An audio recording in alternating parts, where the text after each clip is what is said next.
At this very moment, light is falling upon your eyes that left its source long before you were ever born. Some of that light has been traveling for more than 1 billion years, silent, patient, only to arrive at this single instant so that you could look upward and call it a star. And this is what should unsettle you. That star may no longer even exist. You are not looking at the universe as it is. You are looking at its past. Now look farther with me. Your body stands upon a planet 12,742 kilometers wide. That planet circles a sun nearly 8 light minutes away. That sun resides within a galaxy containing more than 100 billion stars, stretching roughly 100,000 light years across. That galaxy is only a single point inside the Laniakea supercluster, spanning over 520 million light years. And even that supercluster is no more than a grain of sand within the observable universe, extending nearly 93 billion light years in every direction. Yet even that number is not the boundary of reality. It is merely the distance light has managed to travel since the beginning of cosmic history.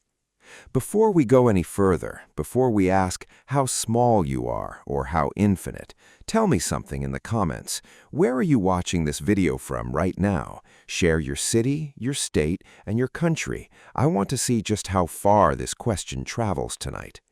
Because here is something astonishing. Despite this unimaginable immensity, the ancient Vedic sages made a claim that almost seems impossible to believe. That none of this, not a single atom, not a single galaxy, not even your own body is truly separate. Not the stars, not the emptiness between them, not even you. If that is true, then the real question is not how small you are. The question is what you truly are beneath this illusion of size. And when the body you are wearing completes its brief journey, what becomes of the one you call you? Here is a statement that sounds spiritual, yet is also deeply scientific. Nothing is ever truly created, and nothing is ever completely destroyed. Not you, not a star, not a single atom. Ancient Vedic philosophy calls the source of all existence Brahman, the indivisible reality underlying all matter, energy, and consciousness. From that arise the 5 great elements. From those elements, bodies are formed. And when a body dies, those elements do not disappear. They return only to be assembled again in another form. A leaf falls, decomposes, and becomes soil. That soil nourishes a root. The root becomes wood, fruit, breath. Nothing was destroyed, only the form changed. Modern science says nearly the same thing, only in a different language. Energy can neither be created nor destroyed, it only transforms. The carbon inside your body was forged inside dying stars billions of years before Earth even existed. You are, quite literally, recycled stardust arranged into a form capable of asking questions about itself. So when the Vedic scriptures say that birth is not creation, this is what they mean. You did not emerge from nothing. You are pre-existing elements temporarily arranged into the shape called you. And when they say death is not destruction, they mean that the matter itself never disappears. It simply ceases to remain organized in this particular form and returns to the vast parent from which it came. That thought should disturb you. If nothing is ever truly created or destroyed, if everything is only rearrangement, then who or what performs that rearrangement? What decides that one gathering of stardust becomes a mountain in one age and the beating heart of a human being in another? And perhaps even more importantly, if your body is only borrowed matter passing through a temporary arrangement, what happens to the part of you that has silently watched this body throughout its entire life? Pause for a moment and consider this. The cells in your body today are not the same cells you had 10 years ago. Your thoughts have changed. Your face has changed. The river you bathed in as a child no longer contains the same water. The person you call yourself has died and changed thousands of times, yet somehow you are still here, calling it I. So who is this I that has survived every one of those changes?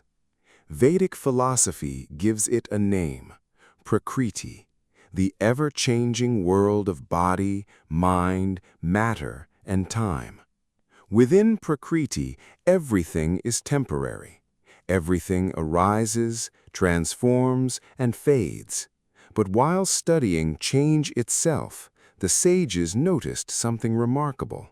For anything to be recognized as changed, there must also be something that did not change, something stable enough to compare the before with the after.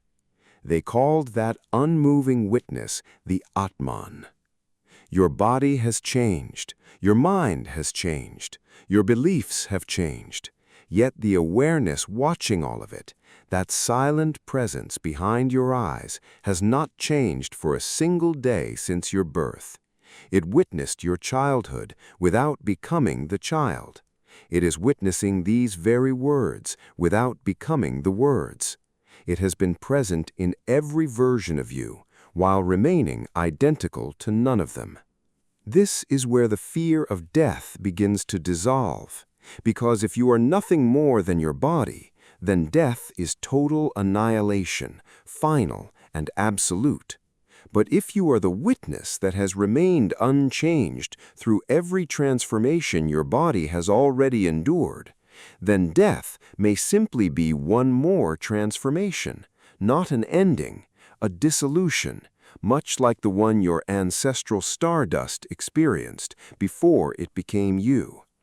Yet if that is true, one final question remains, and perhaps it is the only question that truly matters. When even that witnessing presence dissolves back into the whole, what then? Here comes the final turning point, and perhaps the oldest secret within Vedic wisdom. The awareness observing your thoughts is not a tiny individual copy of some distant universal consciousness.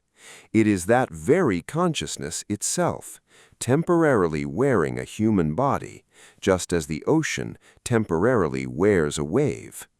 The wave rises, moves, crashes, and disappears, but the ocean has lost nothing. It simply assumed one form and then released it.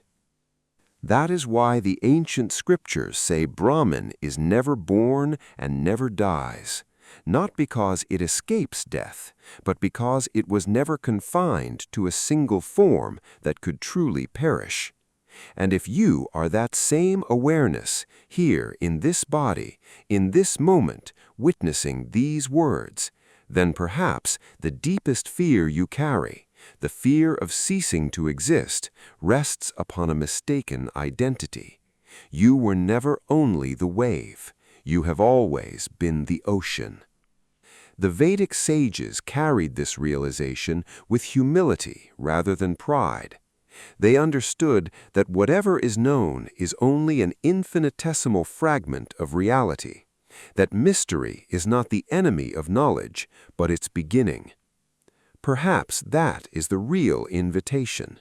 Instead of fearing the great dissolution awaiting every form at the end of life, begin recognizing even now the silent, unchanging witness that has remained beyond every version of yourself. And if something within you was stirred by this thought tonight, do not let it dissolve like everything else. Subscribe, and let us continue exploring these timeless truths together.